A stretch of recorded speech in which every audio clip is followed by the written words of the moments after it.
I'm 81 years old, and I lost my marriage after 40 years because I was never really there. That's not something I understood while it was happening. If I had, maybe things would have been different, or maybe not. At this age, you learn that understanding often arrives after the door has already closed. We talked late into the night back then, about small things mostly. What kind of house we might live in someday, whether we would travel, whether we would have children. I remember how easily she laughed. It's strange what the mind holds on to.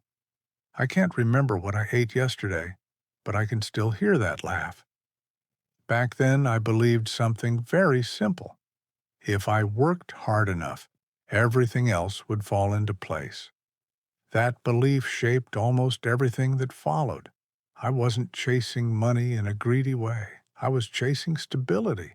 I grew up in a house where bills were always a worry. I promised myself my family wouldn't live that way. So I worked long hours, extra shifts, promotions when they came. I told myself it was for us. And in a way, it was. In those early years, she supported me completely. She understood why I stayed late at the office, why weekends sometimes turned into work days. She believed, like I did, that it was temporary. We used to say that once things were secure, we would slow down. That phrase showed up in our lives a lot. Once things settle down, once we get ahead, once this project is finished. The problem with once is that it keeps moving. When our first child was born, I promised myself I would be more present. But work had grown more demanding by then. Responsibility has a way of expanding without asking permission. I remember coming home late one night when my son was still small. He had fallen asleep waiting for me. My wife told me he had wanted to show me a drawing he made. I said I would look at it in the morning. In the morning, I forgot.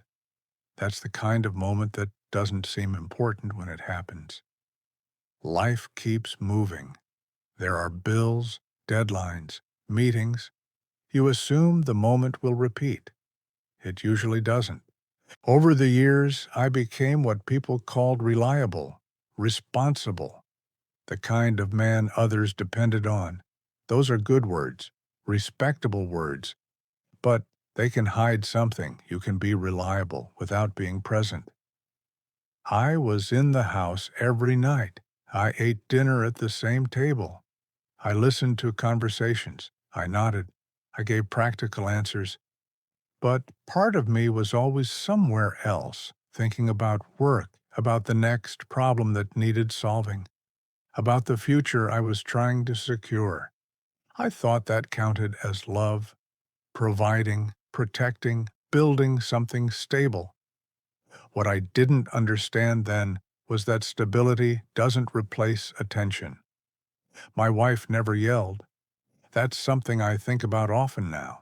There were no dramatic fights, no slammed doors, no threats to leave.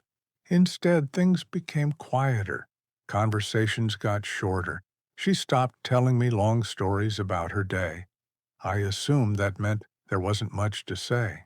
Now I understand something different had happened. She had learned that I wasn't really listening. There were signs, if I had been paying attention.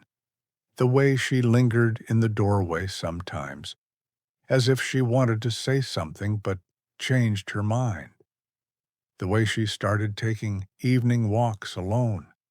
The way the house felt less like a shared space and more like two people moving around each other. But life kept moving forward. Our children grew up. They left home. Careers reached their peak and began to slow. From the outside, everything looked solid.